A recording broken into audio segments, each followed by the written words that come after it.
Vamos a dar un repaso a todo lo que veníamos viendo, ¿sí? Vamos a ver que hemos arrancado con esta idea del arte contemporáneo, ¿sí? ¿De qué hablamos cuando hablamos de arte? ¿Quién o qué lo legitima? Nosotros encontrándonos enfrente de un trabajo expresivo, ¿sí? Ante lo que a nosotros nos sucede con respecto a este trabajo, ¿sí? Duchamp, ¿no? En esta historia del arte, marcando un punto importante, un cambio en todo lo que es la historia del arte, ¿sí? Un cambio, una ruptura en las teorías con respecto a lo que es el arte. Y preguntándonos qué vamos a hacer con todo este arte contemporáneo que nosotros no entendemos, que se nos presenta como nuevo, donde la cerámica ahora es parte, ¿no?, de este contexto, de todo el contexto artístico. Y nuestro batik toma ese estatus también al momento de ser analizado, al momento de ser legitimado por nosotros, quizás por la belleza, quizás por el concepto, ¿sí? Y tomando así nuevamente este trabajo, esta mirada de Duchamp, esta creación del ready-made, hemos elaborado nosotros nuestro propio ready-made, donde nosotros también decidimos que un objeto textil tomara esa presencia, ¿no? Y hemos entablado la idea de concepto con respecto a este objeto que pasa a ser de nuestra autoría al momento de nosotros mostrarlo y elegirlo, ¿sí?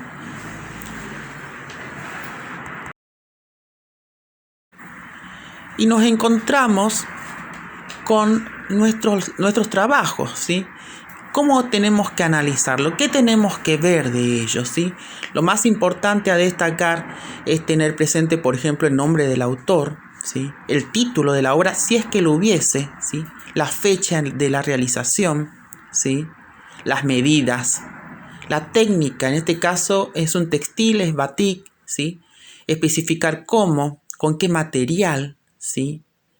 Especificar, por ejemplo, el contexto social, si es que lo hubiese, ¿sí? Porque el contexto social nos va a dar material para hablar de este trabajo expresivo, ¿sí? Nos va a aportar un material importante, ¿sí? Así sea el trabajo nuestro, tiene un contexto social, que es lo que estamos viviendo ahora. Y el histórico nos va a marcar también más material, tanto así también el cultural, ¿sí? Dentro de lo que es el análisis, vimos también todo lo que está relacionado al campo estructural, al mapa estructural, ¿sí? Nosotros sabíamos que podemos determinar cómo se mueven todos los elementos dentro de esta estructura invisible, ¿sí? Eso hay que tener en cuenta que nos va a ayudar al momento de interpretar la composición, ¿sí?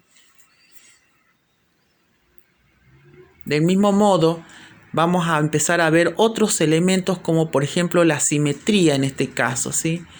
Esto más que nada lo marco como importante, aunque no hemos visto todavía simetría, pero son elementos que ustedes vieron tanto en la educación primaria, secundaria, y pueden utilizarlo y tienen que utilizarlo cuando los reconocen. En este caso es una simetría radial, ¿sí? Dado que los elementos se distribuyen. Esto más que nada se ve en los trabajos de nudos.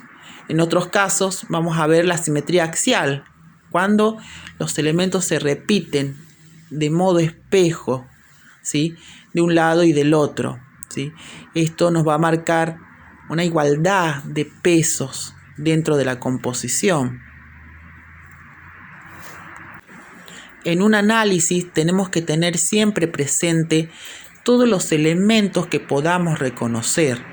Seguramente algunos elementos se nos pueden ir yendo de las manos, pero hay que tratar de reconocer los más posibles, ¿sí? En este caso, vamos viendo las líneas diagonales, las líneas que nos marcan estos elementos de distribución, ¿sí? Forma diagonal, nos están dando la idea de movimiento. Del mismo modo, también vemos que en el batik se presenta una repetición de formas, ¿sí? Dado por estas manchas, que también, este es un tema que no hemos visto, pero ténganlo presente, esto nos marca la idea de ritmo. En cuanto a lo que son los reconocimientos de los puntos y de las líneas, que son lo más importante porque es con lo que empezamos, ¿sí? Tenemos que marcarlos con un círculo, señalar cómo funcionan estos puntos o cómo están dados. Por ejemplo, en este caso son manchas, en otros casos puede ser un objeto pequeño. O las líneas, qué tipo de líneas son, qué tipo de formas nos presenta también la composición, ¿sí?